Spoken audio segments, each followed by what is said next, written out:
I don't care. So we got the same thing, they do. The same thing. It's just worse in here because they thought Marcus, it was a black man. So now you black people, that sentiment that Mr. Trump put over and released all the officers, you got 67% of good officers, but you got another 20-30% that came in for clannish moves, skinhead, pride boys. So that's what they came in there for. And the people that's allowing the police to come in around the country, Marcus, they not really asking their background and how they're not doing no experience background. They're doing on us, but they're not doing on it. Because you will see that that's what they're there for.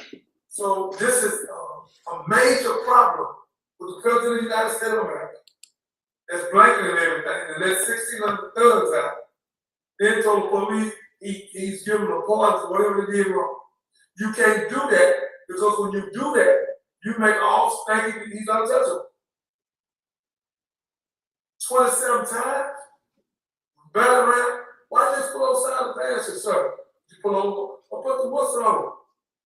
But when you had to brandish a weapon, this was just what you wanted.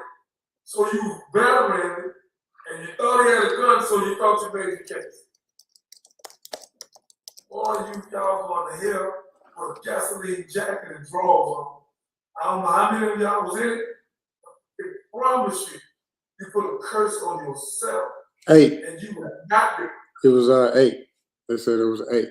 So the crazy thing is, so the first 911 call came in at 1:24 a.m. You know what I'm saying? It was a caller that was like, hey, it's a large white van driving erratically here in Michigan, this township area. The caller said the van had no headlights or license plate and is weaving through traffic at a gas station. So deputies began searching for the vehicle. About 1:30, the 911 call came in again. Another caller reports that the driver of the white van allegedly pointed what appeared to be a handgun at his wife. I don't know if it was the same caller or, a different caller. But the first call came in at 1:24, second call at 1:30. Then the caller also tells dispatch there are 2 black men inside the van. That's what the caller said. The caller said there are 2 black men inside the van, and they waved a gun at my wife. That description later becomes a point of controversy, which is why we're talking about it right now tonight, because the driver who was ultimately shot was John Andrew Genuine. He was a white man who was all alone in the van. Again, he was a Navy veteran too, by the way. You know what I'm saying? When I talk about Navy veteran, I'm talking about like he was, somebody that's gonna be missed. You know what I'm saying? So that's definitely unfortunate. Yeah. And so on the military side, I looked it up. You know what I'm saying? He's from St. Clair County, Michigan, 34-year-old U.S. Navy veteran.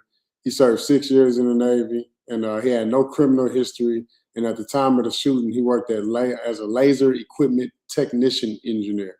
And the white van he was driving was part of his job. That's part of his work. It was his work van. He devoted to his son. They love fishing, motorcycles, hunting, all the stuff that, white people like doing. A veteran, though. You know what I'm saying? So back to the case, though. I want to get back to the timeline, right? So the timeline. After they, approximately 1:34 a.m., deputies locate the van. And then the sheriff's deputies, they found a white work van that was matching the aspects of the description, right? They attempt the traffic stop. Genuine, he's called his name Genuine with a J.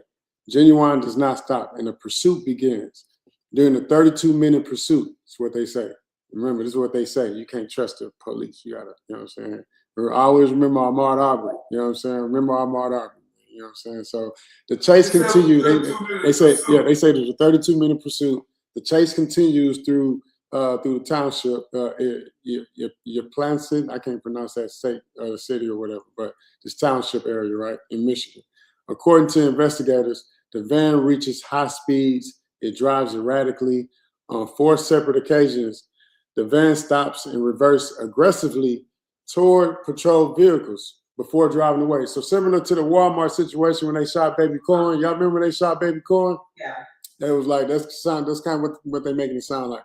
They said on 4 separate occasions, the van stops and reversed aggressively toward patrol vehicles before driving away. So they gave them 4 times before they even gave the white van, not the white man, just the white van, because they still thought it was brothers on the inside, apparently, right?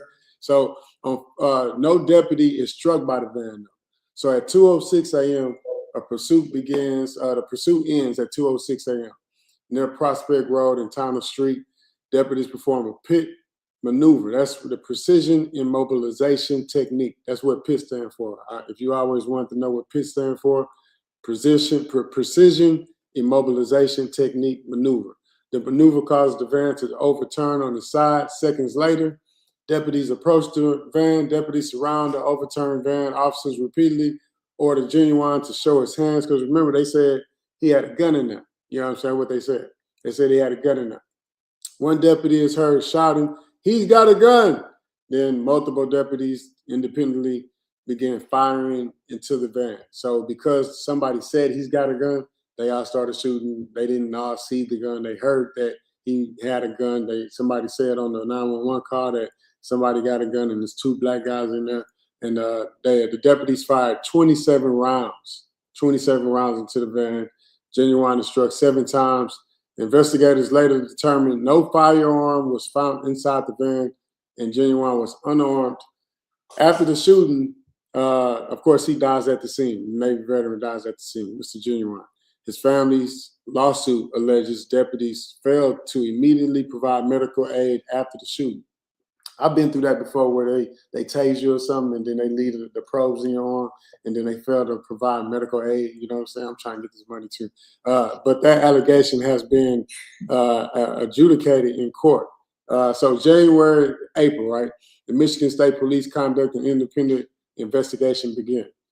That's where you were saying the case is coming back up. You know what I'm saying? The case file is completed and forwarded to the Michigan Attorney General for review regarding possible criminal charges. So June 10th and June 11th, that's when the wrongful death lawsuit was filed. Genuine's parents filed a federal wrongful death lawsuit against the Washington County Sheriff's Office and deputies. Now, the lawsuit alleges it's excessive use of force, that Genuine did not match the description of the reported suspects. We all know a little bit about something like that, you know what I'm saying? They always say we look like, you know what I'm saying? And then they say, my bad, after they detain you and tase you and throw you in the back of the police car and let you go. Failure to render timely medical aid and constitutional violations under federal law. Now, I'm gonna stop here, right? These are the key facts. The victim is John Andrew Genuine. He's 34 years old. He's a laser equipment technician engineer, 6-year U.S. Navy veteran. January 6, 2026 is when this happened. Happened in Ypsilanti Township, Michigan. Approximately 32 minutes. That was how long they say the pursuit was. 27 rounds. He was hit 7 times, and no weapon was recovered from the van. And never forget the 911 call where they said it was 2 brothers driving the white van. Never forget. But yeah, there you go. Mark, believe for 32 minutes. You're not gonna make me believe that. No van, get away with no police calls for 32 minutes. They lying, Mark. Hey, that's what they said, man. They trying to justify, like the people did in Walmart, and say the car came at them, like the people did in Minnesota, the car came at them. That's an outright lie. That boy was an engineer. That boy was a Navy. The boy had a stellar record. Never been in trouble in his life. They lied, man, on this boy. They lied, trying to justify why they did what they did. Then they let him play it out. There's a lot of TikTok. They lied. Yeah, damn lie, Mark. There's no justification. You know what I'm saying? There's no justification. You can't really justify what they did. They again, it's like you driving the vehicle, and I've been in situations like that, you know what I'm saying, where, you know, somebody might get road rage or something, and they may want to flash a gun or flash their fingers or something. You know, you never know what somebody might have flipped the bird, whatever it is. Whoever made the call, the second call at least, they went overboard. They said that, hey, this white van is driving erratic. They flashed a weapon, and there's two brothers driving it. And I think the reason why that caller said there's two brothers driving it is because they knew that the police would come with more force and more authority, and they would come faster. And it's like, you know what? Hey, it ain't like, hey, officer, I need your help. There's a cat in the tree. Where they gonna take their time. It's like, nah, it's two black men they doing something they ain't got no business, and they flashing guns. Come pull up right now. We need all the force. Calling our cars. That's why it was 8 officers that was on the scene to watch him bleed out like that. You know, but again, it's a lot of things in here. You know, it's a lot of things in here to think about. Yeah, it's a lot of explaining to do. Man, go on the book TikTok. The man in the Navy, 6 years in the Navy. The man is off the chain. They battle ram it, flip it over on fire, and shoot 5 times. Let the man bleed out, don't even call him that, nothing. Now he's gonna lie and tell me you're chasing 32 minutes. Man, stop. The damn lie. So it's crazy, man. It's crazy for someone to, and these are police officers lying. If the police lie, and we paying them to protect and serve, man, we need to put it bad, man. Because the man he done put that out here. He done put it out here. He made it more popular, but he didn't put it out there. They've been lying. Now, listen what I'm saying. They're more active now. They're more aggressive. Because when you got a president like that lied, he got 34 felonies in, and when he first come on and tell the police to wipe their record clean, like this, you can't rap no police record clean, because when you do that, I do something. That's the mindset. You gotta understand. I ran a behavioral health clinic. So, psychologists, and LPC. Okay? So I give all my people psychosocial assessment. 70 to 80% of America, if not more, need a psychosocial assessment. We do road rage, we find people and unalive them for a parking space, or we shoot find into a car, kill a 1-year-old, 2-year-old, 5-year-old, 10-year-old, 9-year-old. All this is happening, Ms. Catherine, and this is some cases over, others get better. They do this on purpose because it's like Marcus said, it was 8 police. This man, ladies and gentlemen, TikTok got a stellar record. The man did 6 years in the Navy. The man is an engineer. And the people man going to work, and they unalive him. And shooting them 27 times, hit himself, then let him bleed out. I ain't going for it, Mark. I ain't going for it. I'm sharing, get in touch with the family, send the family an email, let them know that we want to come down and do a press conference. Yeah, tell them we're going to do a press conference, and I'll bring them. That's a lie. They lying. Tell them I stand up for them. They lying. Tell them the biggest freedom fighter in the state of Texas. Tell them they lying, Captain. That they have not followed that for no 32 minutes in no van. Baby, what they do? They can put the stuff in the street, Marshall, but knock your tires out. Then they'll come on the side of you with a gun and say, move, pull over. They laughing. They laughing. And then he said that to 4 times. Man, stop. They lying, man. Same old boy out now. Come on, man. Stop. I'm through with it. I'm through. Captain, please do that. Get in touch with the people. Send them an email. We need to talk to them. Will do. Okay, fam, we do have. Marcus, thank you for all the evidence. Thank you, and I love the way you presented the story. You pretty great. I'm gonna let you keep on doing that. You're professional. No, it was the drama. He gave you drama, and I appreciate that. Gave you life. Okay, so we're gonna yeah. That's what give it. Marcus did. Okay, so we're gonna. Hey, look, I want to tell y'all how to pronounce Ypsilanti. There you go, Ypsilanti Township, Michigan. That's how you pronounce it. Ypsilanti. Okay. Ypsilanti. That's one of them crazy towns that start with a Y something there. It's YPSILANTI. You know what I'm saying?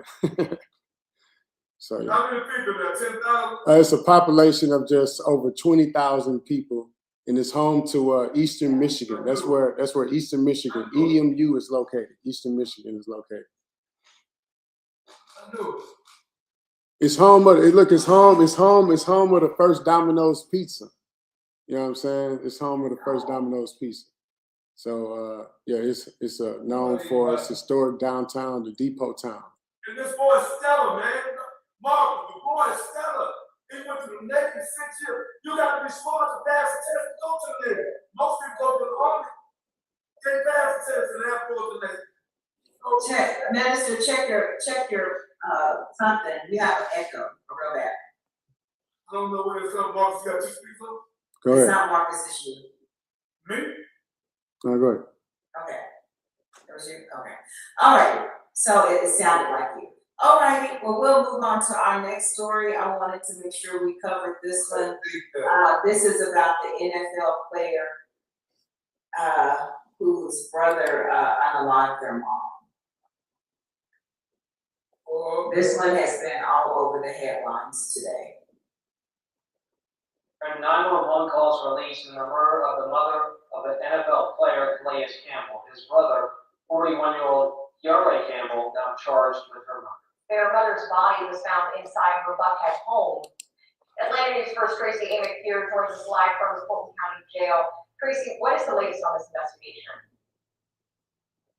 Well, Yuri Campbell was expected to go before a judge this morning, but he waived his first appearance, so he remains in custody of the Fulton County Jail, accused of killing his own mother. 41-year-old Yuri Campbell was arrested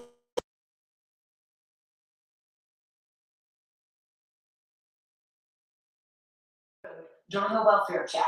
Another son called 911 Tuesday, concerned for her well-being. We reached out to how we came to her house. This morning he drove in her car, which is very unusual. He doesn't drive at all. But the neighbor got her on camera that she was walking in her car. And we can't get in her house. I just tried to jump the window and he's in there. And he said she left, but the camera footage of our neighbor had showed she never left. According to police, there have been at least 9 previous emergency calls to the home over the last year, including one in April for a possible arson and a mental health episode involving Kiara Campbell. Natil Campbell was the mother of former Atlanta Falcon and current Baltimore Raven, Calais Campbell. The Ravens released this statement after her death. We are incredibly saddened to learn about the passing of Calais Campbell's mother. We extend our deepest condolences and full support to Calais and his family during this difficult time. We ask that everyone please respect their privacy while they grieve from this heartbreaking loss. Natil Campbell was involved in charities. Here, she showed with Calais in 2002 at a food giveaway in Maryland. She also helped found their family's charity, the Charles R. Campbell Foundation, to provide scholarships and mentorships to build up communities. The Campbell family has asked for privacy as they deal with her death. Now Campbell is facing a number of charges, including murder, aggravated assault, and possession of a firearm or knife. Reporting live from the Fulton County Jail, I'm Tracy Amick here at Atlanta News. Before we start commenting, I want to make sure that we take this time out to express our condolences and send prayers of comfort to this family. That's a lot of grief. That's compounded grief. Lord. Father God, if we ever need you, we need you now. Smoking off of sun to song. We need you right away, every minute, every second. God, I read a lot of things. I hit it today and I put it on my Facebook and I sent it to Catherine. And I couldn't believe anyone on the planet Earth. We can't even raise our voice at our mother. Right? If you raise your voice, and I put that on Facebook, you will get your mouth shut. Just raise your voice. And if you push them on the slap, you'll be in intensive care. So I don't know where this come from, I've heard several cases now, children unalive their family members, and some white boy did it to his mom and his dad. And another girl took, mama put her out. I hate to say she was sister. And the mama 93, grandma 93, she come back in while she in the shower and unalive her. So I've seen a lot of stuff. I took an hour out today and seen a lot of stories, and this one of the worst ones. It's just sad. And I know the football player, brother, I know he's sad and hurt. That's mental. He has a mental condition. He's sick. He's just turned into an animal.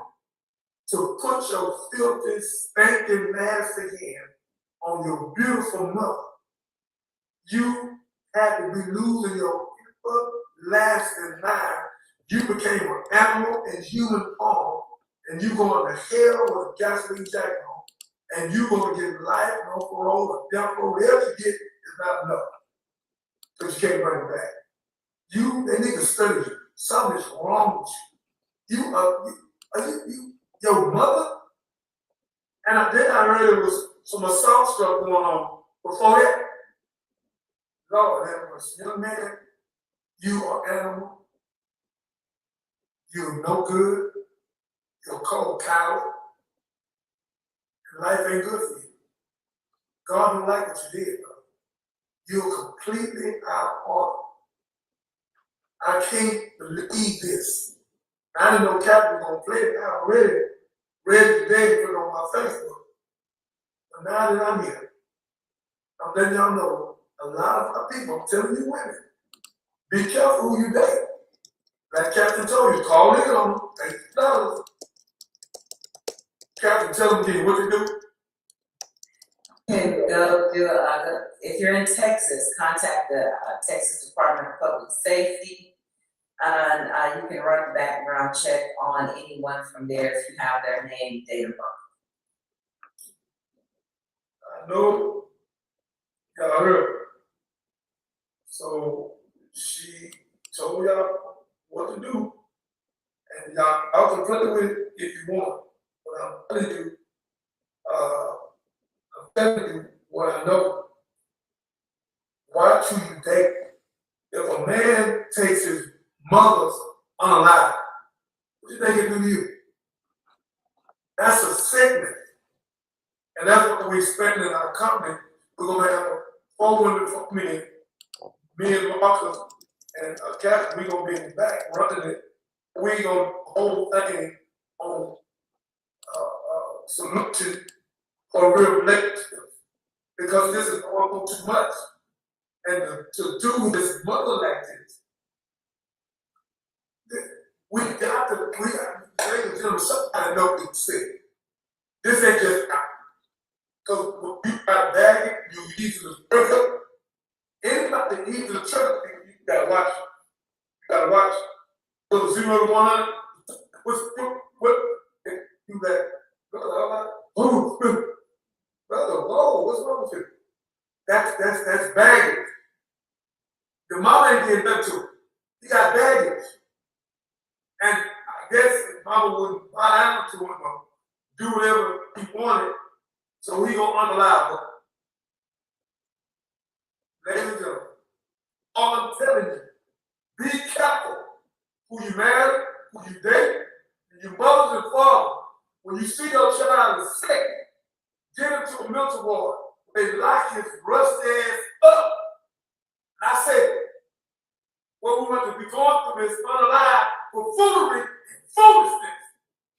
Just touch your mother. They didn't push her. They didn't talk about her enough. The rape of filthy woman, I said, no. You got to lie, boy. You complete that boy. Nothing for you but hell and a gasoline jacket on. And you're an animal in human form. And I can prove it with the Bible. In Romans 1:28, it's you. Professor, we I just become food. God gave it up to a reprobate mind. Animalistic. You're an animal, boy. Your mother who gave you life, you unalive her.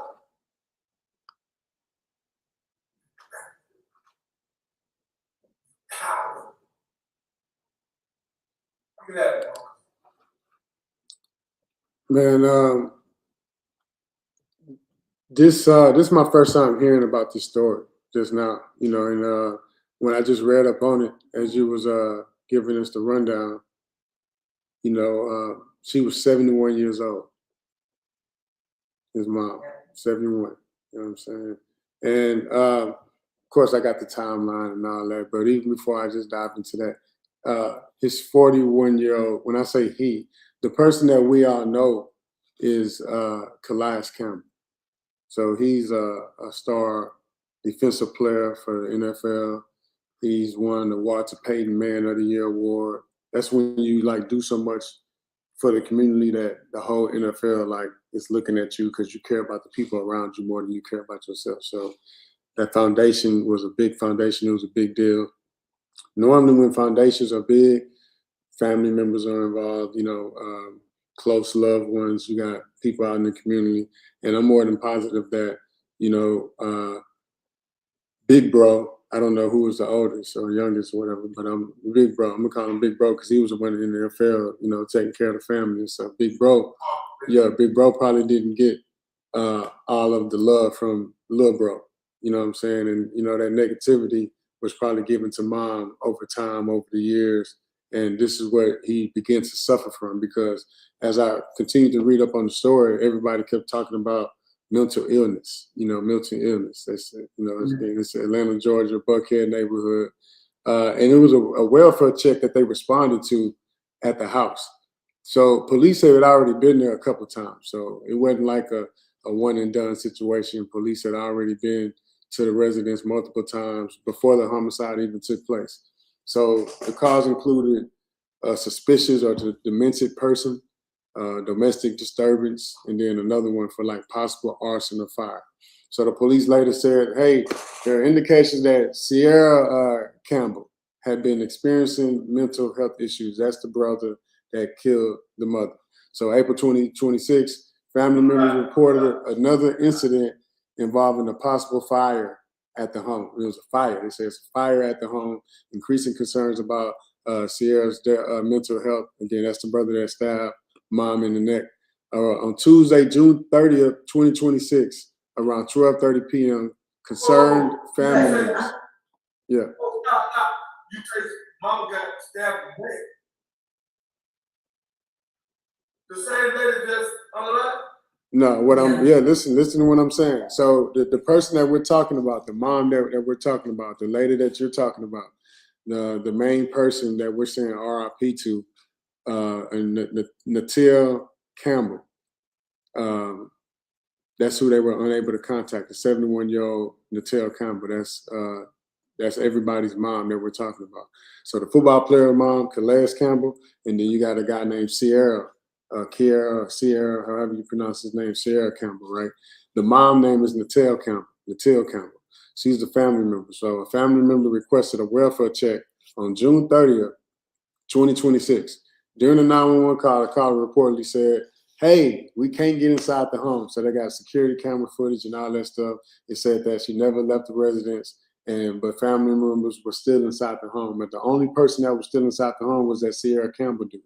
So they went and, knocked on the door. Dude wouldn't let him in. He barricaded himself inside. They finally got in. They took him into custody. They found her dead at the scene, stabbed in the neck.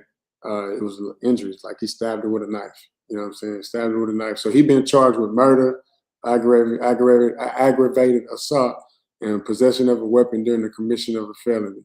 And that's her son that did that. So the charges were filed on today, July 1st. So this is new news. He's in Fulton County Jail right now, pending further proceedings. So RIP to her, and shout out to Calais Campbell. I know he's going through a lot. And, he got a nice foundation that he's been working on and doing a lot for the people in the community. So salute to him.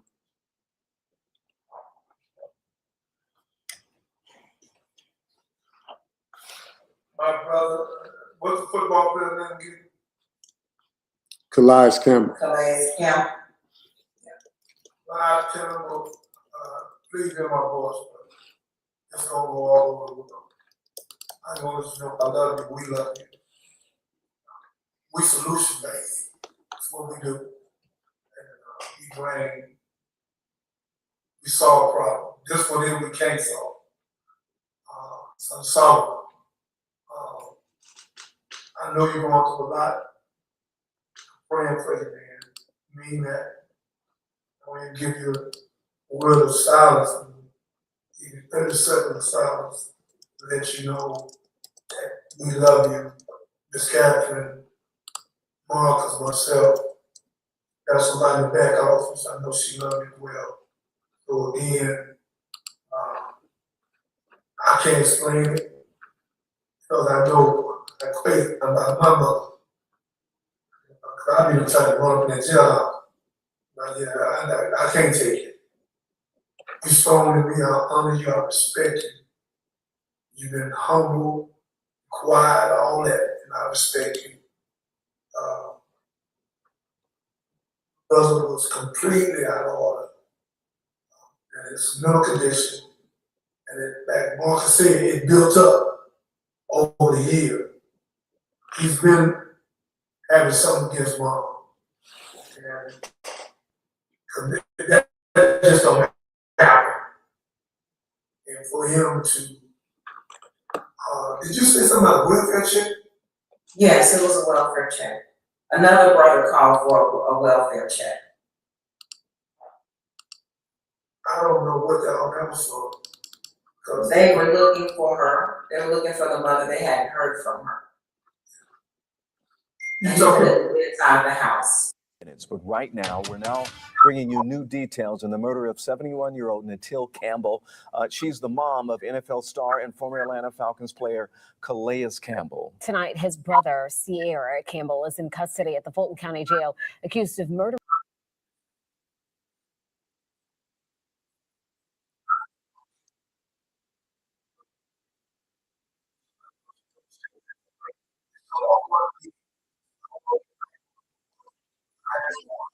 It reveals Natil Campbell's son asked for a wellness check when he couldn't get into his mother's home Tuesday afternoon. We were trying to get a house, we can't get a house. The caller says his brother also lives in. Yeah, I'm sure. Gone through a window. So I'm sure. So I'm sure it was a family member, not the brother. It was a family member, another family member that called to do the welfare check. And when they was calling, you know, dude was saying like, "Hey, ain't nobody here."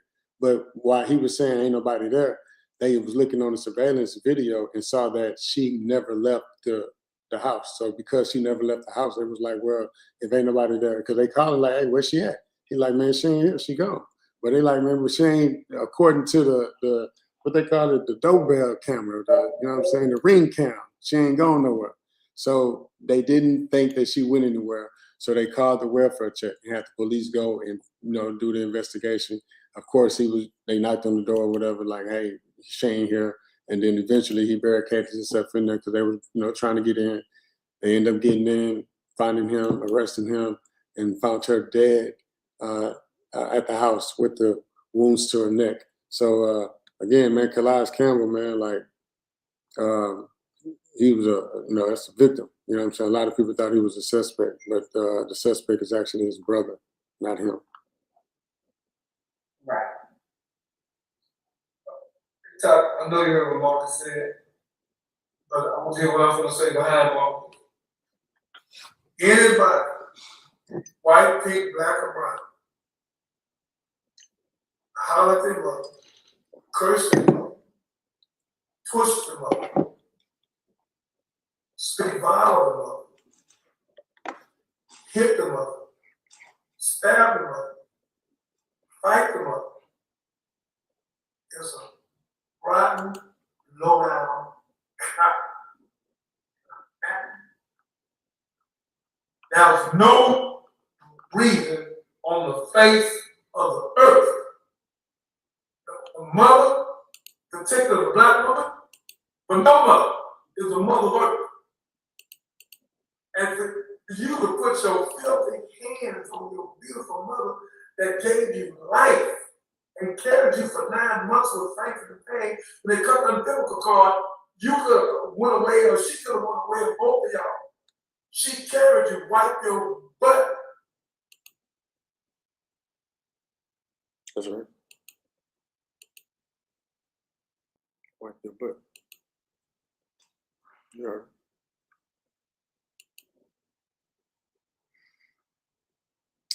See, mute it.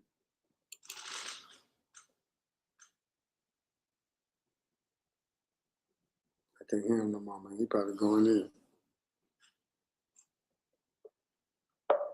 God said, "Many you his image and his likeness, and gave you dominion and power." Where is your dominion? Where's your power? You replenish the earth. But where's your dominion and power? You didn't know. Minister, I have a question. How does mental health play into that? Not looking for an excuse, but we know he was not, that he has mental issues. Well, when you give somebody a psychosocial assessment, what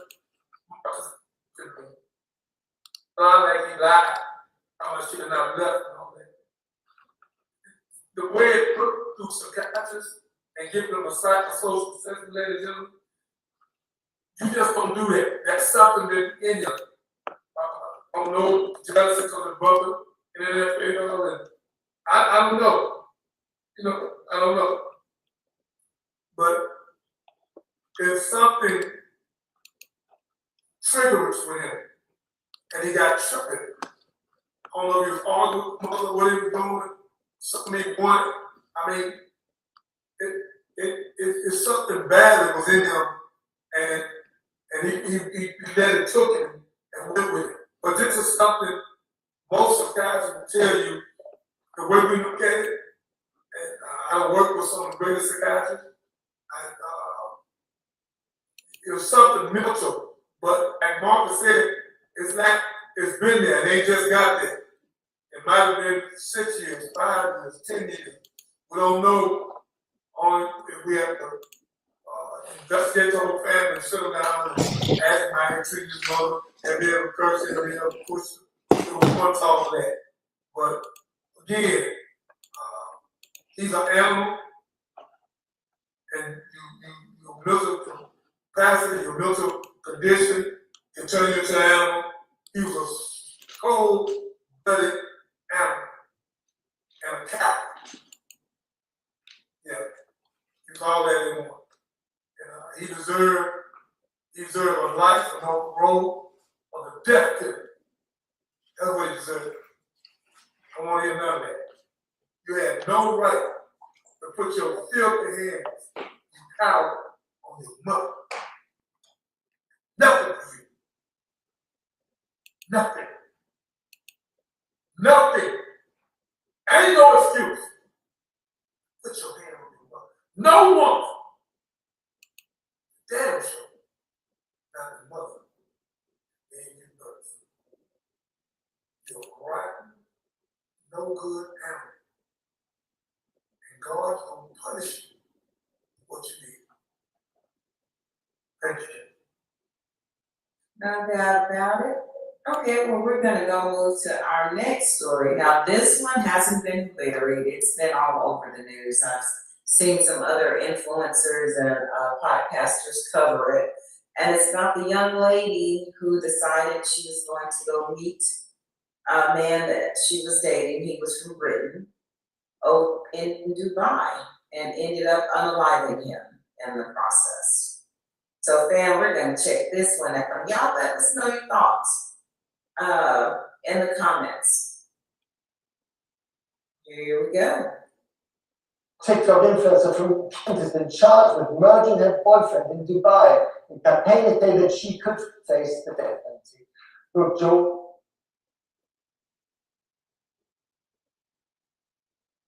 My God. Detained in Dubai have urged the authorities to release her on bail and said the case should be treated as domestic violence.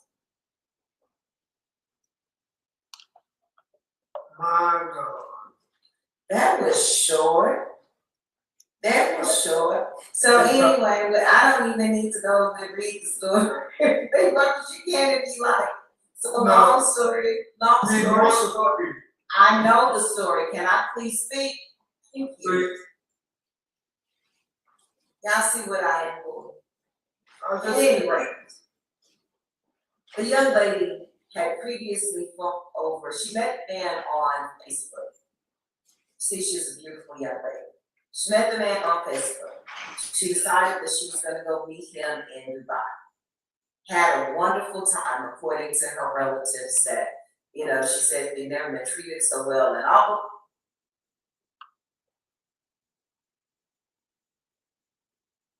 You speak up. And she decides that she's gonna go back a second time. And this is where the incident took place. It's on the highway. They got, Up the body, academic. You speak off. it wasn't revealed, excuse me? Speakers keep going in and out. That's because the internet keeps running it out. Okay, so yes, so that's when the unaliving took place. And they got into a fight, she ran into the kitchen, she grabbed her weapon, and that's when she unalived him.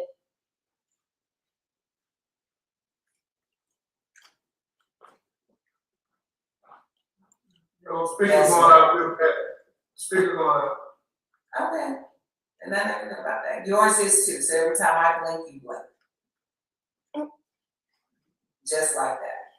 So that's what it is. And I guess I really wanted to play this as, I pray she is facing a death squad. I think it's a firing squad if she's found guilty, because over there, it's a different set of rules. And young ladies, if you're going to go over there to meet a man to pursue the soft life, or anything like that, man, please know where you are. That's really for all people. Know the rules and the lay of the land and the laws. Because we've had a lot of young women get hung up over there over some other things as well. It can be real dangerous and you could lose your freedom real quick over there. Real quick. So I'm praying that they're able to get her some leniency based on it being a domestic violence incident. Domestic violence, the dude doing something to her. So how she know what she's supposed to do? They don't care over there. It's just like in some other nations, men have the legal right to do what they do to a woman. So wait a minute, so I'm gonna get Mark to Google this. So you saying if a woman goes to buy and a man hit her, slap her, she supposed to take it? She found the way, yeah, pretty much. Marcus, please, Google that. look at the law over there on domestic violence, please. I need to know this. I know Dubai ain't that crazy. Well, a woman can be over there, TikTok, and a man can just slap her, hit her, slam her down, do whatever you want to. Come on, man. Come on. Dubai, you can't be that crazy. Dubai, if you that crazy, God gonna take all y'all out. You can't do nothing like that. You don't have no right to put your hand on a woman.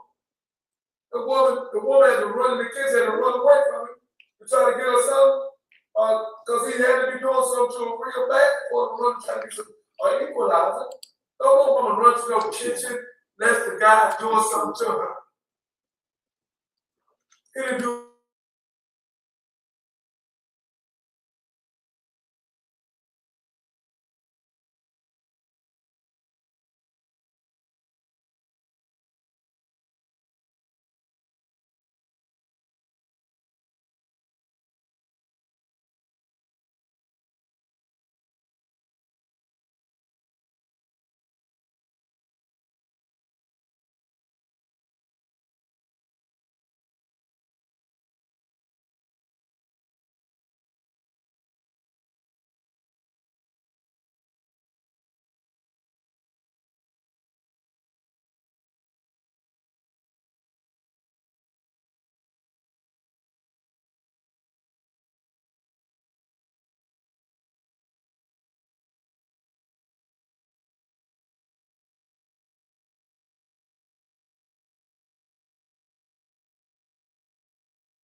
Couple things. One, Dubai is a fun place. Dubai is a fun place. It's not You know, let's not hate on Dubai. You know what I'm saying? Dubai. I've been in Not Dubai. hating on them. Yeah. I know. I'm just talking. You know what I'm saying? But I've been to Dubai a couple of times. You know, so I actually enjoy the experience. And so a lot of people that go to Dubai, you know, they just passing through. So Brooke George, that's her name, Brooke George. She's a 23-year-old British TikTok creator, and she's from Gravesend, Kent, wherever that is, right? We don't know what part of the world that is. Her victim was William Treby, 26-year-old British dude that's living in Dubai. So she's 23, he's 26. They both British. She's the TikTok creator though. She's the one with, you know what I'm saying, with a lot of followers and stuff, with the people. You know what I'm saying? She's the one with a lot of TikTok followers and stuff. So the couple, they met online in early 2025, 2026, something like that. Brooke and George, they began communicating through social media. So they met on social media. They eventually developed a long distance relationship, and then early 2026, they took their first trip to Dubai. Brooke travels to Dubai to meet Treby, according to her supporters, because they was all, you know, going live on social media and stuff, and the visit, it went well. She later returned to the UK. And then the second trip to Dubai, they liked Dubai, right? They had a good time. They had to run it back, baby. You know what I'm talking about? Brooke returned to Dubai to spend more time with the Treby dude.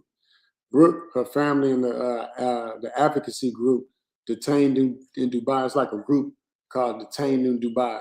That if you have a loved one that's detained in Dubai, you reach out to this group called Detained in Dubai, and they allege that during this visit, Treby became controlling and abusive. So she's probably on a period or something. You know how that goes. It's crazy. But anyway, so including physically assaulting her and restricting her movements. I don't know how that goes. I'm saying y'all know how that goes. And then these are allegations made by Brooke and her supporters and have not been proven in court. So this is where it gets tricky, right? June 21st, 2022, this is the fatal confrontation. According to Brooke's account, she had arranged to fly back to the UK. She says she returned to Treby's apartment to retrieve her passport. Brooke alleges Treby attacked her, punching her repeatedly. She says she grabbed a kitchen knife. We go with a knife again, right? Because shout out to Carmela Anthony, man. You got to defend yourself sometimes. You know what I'm saying? She says she grabbed a kitchen knife because she feared for her life. Prosecutors allege she fatally stabbed Treby. Early hours of June 22nd, 2026, an arrest was made. Brooke attempts to leave the Dubai. She tried to get up out of Dubai because remember, she flew into Dubai twice because she had a good time. Now she's trying to get up out of Dubai. Authorities stopped her at the airport. That's like some movie shit stuff. They stopped her at the airport. She was arrested and charged with murder. Reports state that she had visible bruising when she was taken into custody that shows the self-defense claims and stuff like that. But, they be punching themselves sometimes too, so you just never know. You know what I'm saying? June 22nd, 2020, detention. She been held at a detention in Dubai, right? And then, blah, blah, blah. I think you said something about a firing squad and stuff. So let me see. Her mother, Tess George, publicly appeals for help. They need a lawyer to translate a couple things, as far as questioning and legal assistance. Media coverage, of course, it's a high-profile case. She's a big TikTok influencer. She remains charged with murder. She maintains that she acted in self-defense, and she is still there. There's no trial verdict has been reached just yet. The investigation and court proceedings are ongoing. And yeah, that's it. She's claiming self-defense. And you asked, Johnny, what's the laws in this case, right? And the thing is with Dubai, it's going to be like and similar to the U.S. because a lot of those places where we go and travel, they are going to be similar to some of our laws because they want our money. So we're not going to spend money in places where the laws are just too erratic and too crazy. Like Americans go places where, or even the UK, even though those Westerners, right, they go places where it's kind of, kind of like the laws that they're used to and stuff. So because her case is still in the early ages, it's hard to kind of dive all the way in, but it could be premeditated murder. You know what I'm saying? Because, he was already, punching on her or something. She had already texted a couple of friends and said, hey, this is what's happening. So that could be an angle. It could be self-defense. You know what I'm saying? She says she acted in self-defense. People saw that, she had the bruises on her and stuff. Domestic violence allegations. She was already telling her family and already reaching out to advocacy groups and all that other stuff. You know what I'm saying? Saying that her boyfriend assaulted her and he was holding her passport. You know how mad you got to be like, man, I burnt your passport. She'd be like, what you do with my passport? I burnt it. And you like, what do you mean? I burnt it. You know how long it take you the passport? Damn, you got to rebook flights and stuff. So the burden of proof, saying that she was reasonably believed she was in immediate danger, the stabbing occurred while defending herself, and physical evidence, injuries, witness testimony, and all that digital evidence support her account. So I guess everybody's rooting for her to get off. That's what we're rooting for, it sounds like. Yeah, but the only thing I think we hem her up, and again, just guessing because we don't know the details, is if she was in a living room where they started the fight in another room, and then she went to the kitchen to get a weapon, and came back after him instead of removing herself from the apartment if she could have got to a safe location and flee. That's what would have made it, quote unquote, premeditated. Because you had time to get away and you didn't. You decided you were gonna go grab a weapon. Well, we don't know that. We don't know. I just said that. I said that. Listen, I said that before I started. Because in that regard, the laws over there are, and if I misspoke, I'm sorry. But they were like, what you don't know over there. So I don't know. What happens at home, it happens at home over there. But it is against, battery, domestic violence does have its own penal codes and laws over there. And so does unaliving. And those unaliving charges very, very familiar to what we know over here in the United States. Even, I say women here and people in general here get hung up on that. A lot of people don't know. Just leave. Don't go get over there and get something and come back and use it because you're going to jail. It enhances your charge if you get out. It's no longer self-defense. You keep saying that. You keep repeating the same thing. I said for people here, Johnny, can you not hear me? I said a lot of people get caught up in that. Please tell me I'm lying. You've been around the block enough. A lot of people get caught up in that because people don't know. They get caught up in so much of their anger and their emotions, that's all they're thinking about. They don't have that pause to say, ooh, I need to go. Or I just need to get to safety. I wasn't talking about the young lady necessarily. Let me say something behind what you just said. I hear what you're saying, it makes sense what you're saying. They should run out the door if they can. But to me, this case, Ms. Catherine, Marcus,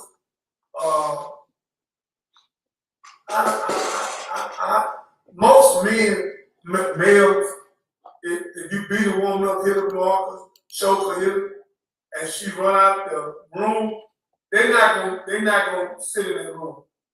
They're gonna run behind. That's what I'm saying. Out of 100% of them, over 50% of them gonna run behind. They're not gonna hit her and all that, and she leave the room, and they just sit there. I think he ran behind her, and she was trying to get away, and she see she couldn't get away, and she went in that kitchen to try to get her equalizer. Because she was 23, Mark. He's 26. So I hear what Catherine's saying, but I'm telling Catherine, we don't know how it happened. We don't know where he was when she unalived him, or where in the bedroom, in the kitchen, wherever. But I think he was humble and beautiful to her. And the second time that came out of it and wanted her to do something, because girl, look at it, she'll 100 piece, 50 piece.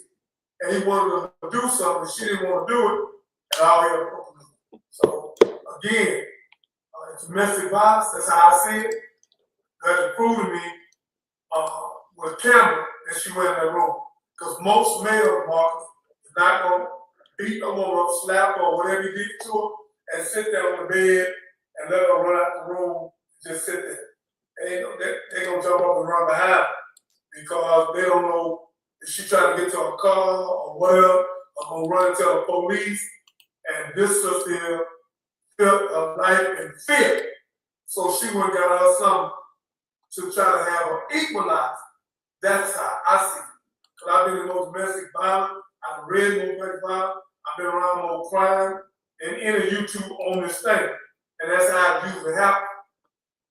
So again, we don't know how it happened, but over 50% of the men markers is not going to sit on their bed. He done already hit her, so she gonna run up out of there trying to get something for equalizer. But like Catherine said, if you get out the door, run out the door. So I don't know if she had a chance to run out the door or not. Maybe she could get to the kitchen, try to get out the door, and he blocked the door, or ran in the kitchen on her, or cut off, I don't know. But I know one thing, he did something to her. No, And she yeah. went got her equalizer. And you coward, you was alive, I tell you, you was a coward. So I don't have no respect for her. I didn't want her to unalive him, and she probably wouldn't try to do it, but she was trying to get him not to hurt her, and it happened. So all males learn to be a man. A woman say no, it's no. Stop trying to force a woman to do something she don't want to do.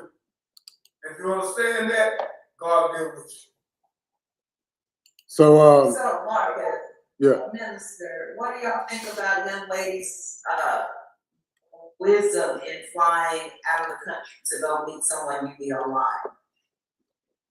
Well, one, I think just flying anywhere to meet anybody, not just out the country. You know what I'm saying? Flying, driving, getting on a Greyhound. You know what I'm saying? Driving 4 hours for him or her. You know what I'm saying? Like the other side of town, you know how many people don't want to drive to the north side? You tell somebody, I'm a south side, so you tell somebody from the north side, I don't even, you know what I'm saying? So I can relate to going anywhere and you know what I'm saying? It's just not, you know what I'm saying, my cup of tea. But this whole story, again, you start talking about the rules and regulations and Dubai as a whole, like it's not a place where you go and you can do what you normally do, in the U.S. Like I remember I went to Singapore and I realized that they in Singapore that like chewing gum was against the law. So all you people that don't brush your teeth every day, that you want to chew gum and stuff, and you have to chew gum, like the doctor prescribed you some super duper gum, like you go to Singapore, either your breath gonna be funky or you going to jail. It's crazy choices to live with. So it's swearing or making rude gestures in Dubai usually is protected by the First Amendment in the U.S. If you can swear like F you, you know what I'm saying, make rude gestures. In the U.S., I know my rights. I can do this. I can say that, you know what I'm saying, you can do all that stuff, right? But in Dubai, swearing, insulting someone, or making an obscene gesture, just as giving someone the middle finger, can result in criminal charges, fines, jail, and possible deportation. This can apply to anybody, you know what I'm saying, in person or over text, or WhatsApp or social media. So if you're in Dubai and you giving up the middle finger with the camera, you know what I'm saying, you know how y'all be cool with the middle finger with to the camera because you want to be gangster, you saying F you to somebody that you couldn't say F you to in person. Those guys, I don't throw the middle finger up to cameras and stuff. I say it to the person, what I'm talking about. But those people would go to jail. You know what I'm saying? So social media posts, there's a lot of criticism there. Anything insulting, threatening, all that false information. Public displays of affection. If you like kissing and hugging, don't go to Dubai. You know what I'm saying? You grab somebody's booty or something, you going to jail. You know what I'm talking about? You kiss your gal in public, you might get tased. You know what I'm saying? So excessive public displays of affection may violate public decency laws. So two dudes holding hands, I don't know. That's definitely against the law. Gotta be. I don't know. But look, alcohol, let me see, alcohol. They got different laws by state. You know what I'm saying? Different laws by state. It's generally allowed in licensed venues such as hotels, bars, all that stuff. But you can't walk around with it like you can in New Orleans. Even in the U.S., we got different laws in different states that you got to make sure when you cross a certain state line that you can do some things here that you can't do over there. And you got to learn the law of the land, just like when you're traveling around anywhere in the world. So I'm going to talk about a little more the do's and don'ts in Dubai, and then I'm going to pass the mic. The drugs, you know what I'm saying? Marijuana is legal in many states. You know what I'm saying? Photography, taking photos in public is generally permitted. For photographing people without permission is not so much, though. Medication, prescriptions routinely carried while traveling. You know, some medications that are common in the U.S. controlled or prohibited. Travelers, dress code. We all know about dress code, right? It's widely accepted, it's just casual dress code. You know what I'm saying? I guess you can wear what you want. But yeah, the biggest culture shock for Americans though, the largest, you know what I'm saying, is like the public order, like it's clean, you know, again, no swearing, no rude gestures, stuff like that. People love Dubai. It's a safe space. I've been there. I went during the Ramadan. Everybody was praying and stuff. They had the music playing all night long.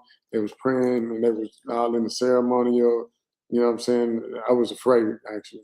But yeah, shout out to Dubai. Sounds beautiful. I want to answer important. You did. I want to answer too. I'm talking to all women, white, black, brown. When y'all meet these guys anywhere, that's what at least you see it. You meet these people online through Zoom, WhatsApp, or some whatever you meet them on. You have to be very careful. You done met them online. I guess you sent some pictures and just look at each other. However you did it. Young lady, I love you. You're my daughter. I want the best for you. This is it. You have to be plenty careful to fly. What most people here in Houston, they're not going to go to the south side. The south side going to go to the north side. They're going to tell the woman,